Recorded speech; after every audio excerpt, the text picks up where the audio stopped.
What's up, everybody? This is Dustin Coyle, and I am bringing you a daily wager. Once again, Monday, March 27, 2017. How about the fucking Clippers, huh?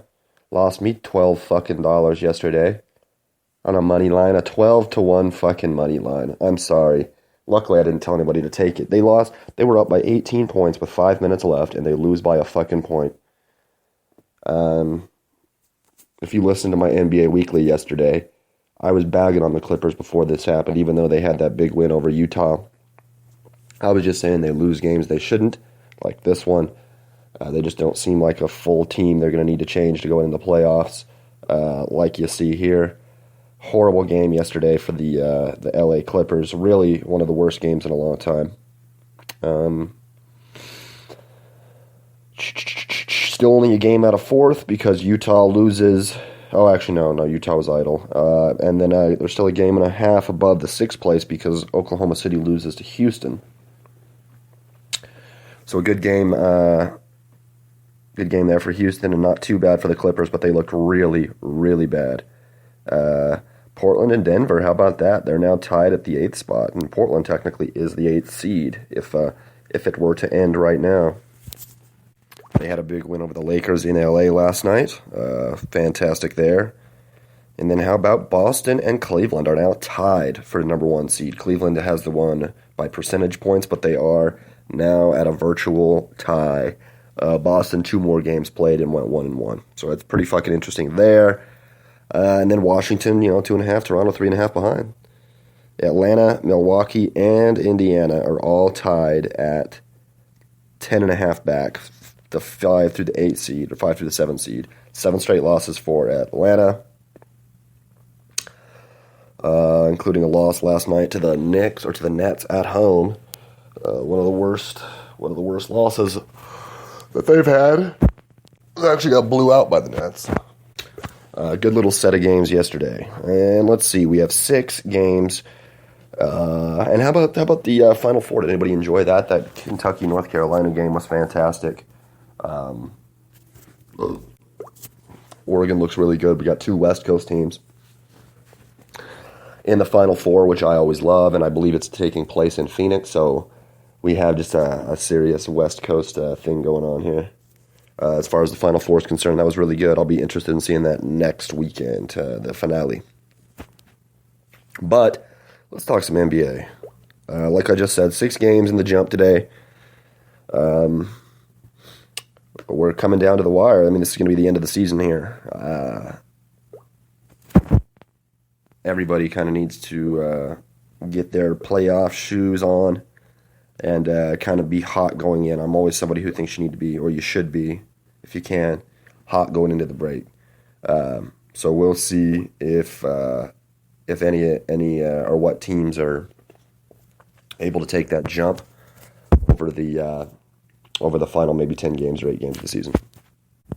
Alrighty, first game of the evening, 5:30 p.m. We have the Orlando Magic going to take on the Toronto Raptors in Toronto. Toronto winners of, I think, 5 straight games, 3.5 back to the first place Cavaliers. And it'll be the return of Terrence Ross to the Air Canada Center after they traded him on Valentine's Day for Serge Ibaka.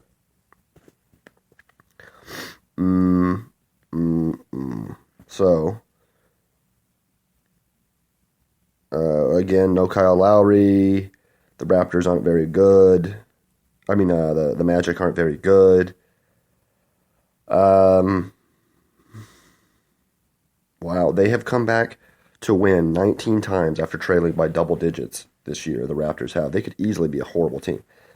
That's interesting, but not fantastic. I obviously, just going into this, I like Toronto. They're hot right now.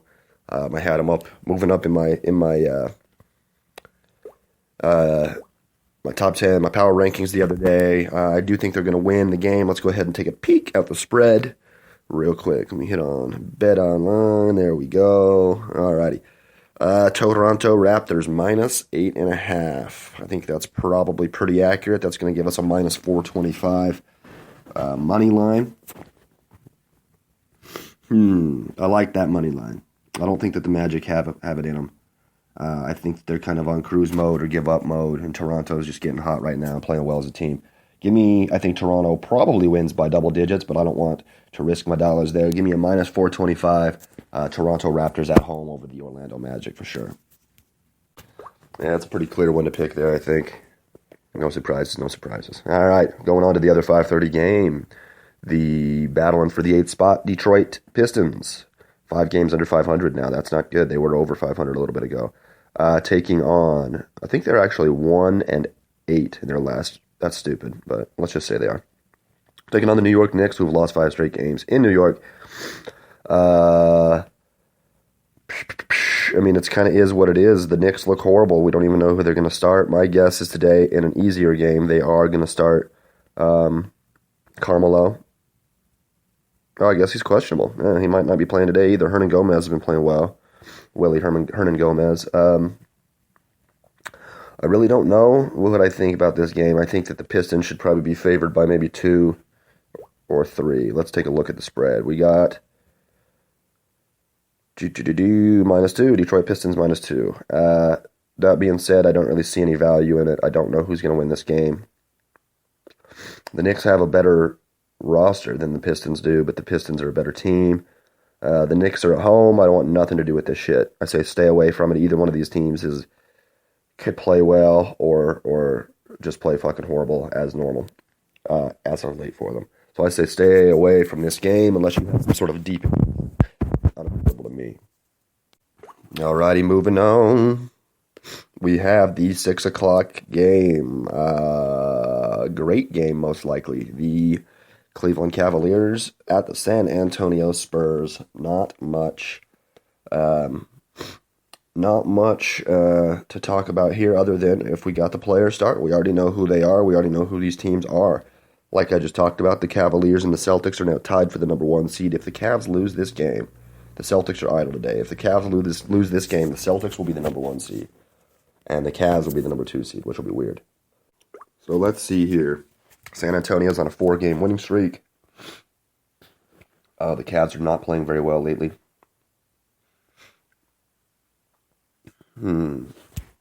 So in the only game the teams have played this year, San Antonio won 118-115 in overtime without Pau Gasol or Tony Parker.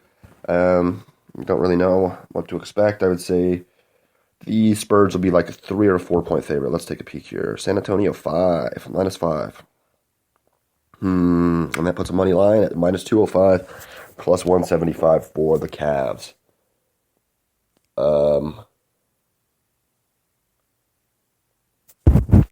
Man, I say stay away. I'm tempted to take a 175 plus for the Cavaliers. As I just said, I think it should be a little bit closer. But if I could get like a plus 200 for the Cavs, I would take that for sure. If I see it stretch to a plus 200, I will unquestionably be taking that as long as all 3 of the big 3 are playing. Keep that in mind if anybody wants to be looking at that later in the day. Right now, I'm at a plus 175, but I want to get my 2-1 or 1-2 odds in favor of the Cavs before I take that bet. So for right now, we lay off it, but keep your eyes peeled. All right, we move on to the 6:30 game. A matchup of teams with 2 identically opposite records, 41-31 Oklahoma City at 31-41 Dallas. Oklahoma City looked fantastic until the last 2 games. They lost pretty bad the last 2 games. 5 straight games before that. Houston looked fucking awesome last night, which is pretty much what I had expected. I want some money on that shit.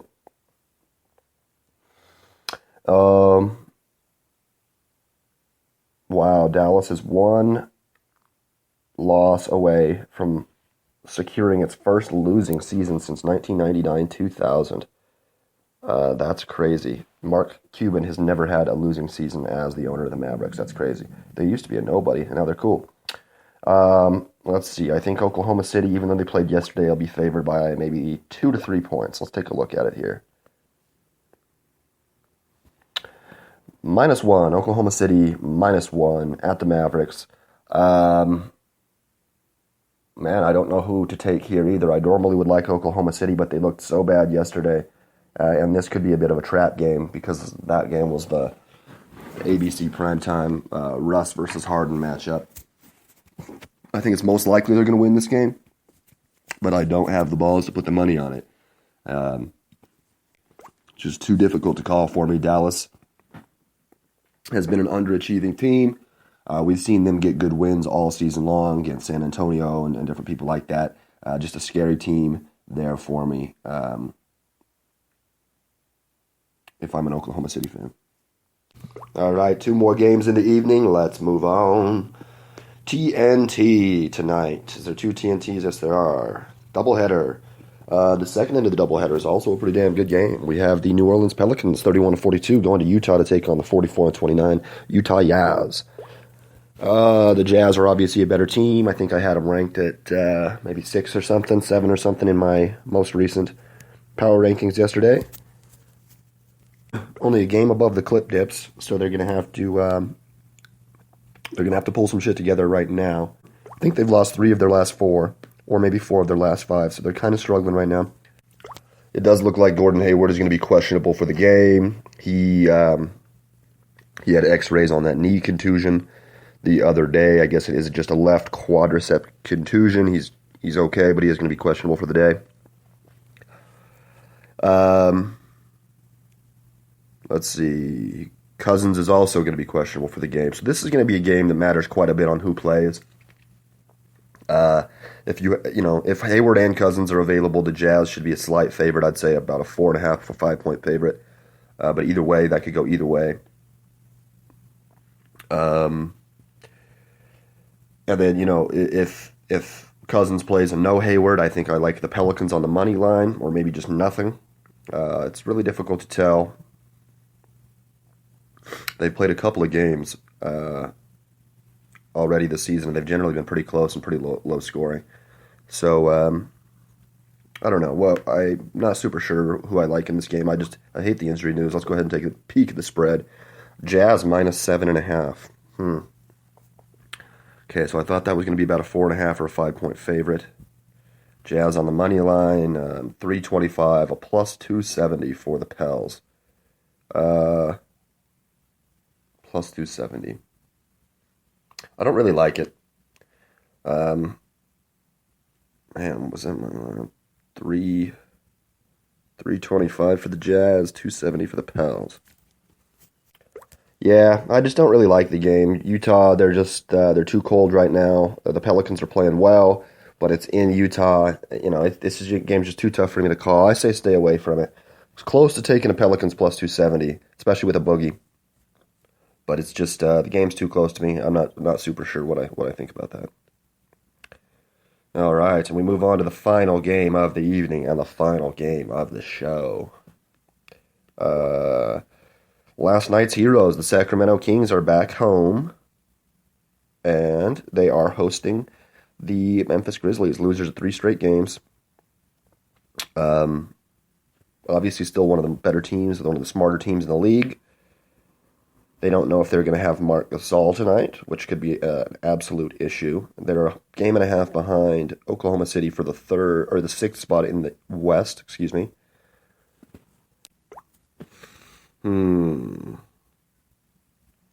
Sacramento's only won 3 times in 15 games. They are losing ridiculously. I think that there's a pretty low chance that they're going to win back-to-back, especially after that emotional game last night. I think they're going to have a letdown. Let's take a peek at the spread. What are we looking at? We have the Dip Grizzlies -6.5 points. It's not too bad. And we have a money line looking at -265. Kings +225. I think that the Grizzlies break their streak today. I think they win this game somewhat handedly, especially if they have Gasol. Willie Cauley-Stein might be a difficult contender if they don't have Gasol, but if they do, I think it'll be a solid win there. I say go ahead and take Memphis -265. And as a wrap-up, I tell you to take two games today In the spread, we have, what in the fuck? Did they change that? Damn, the Raptors spread is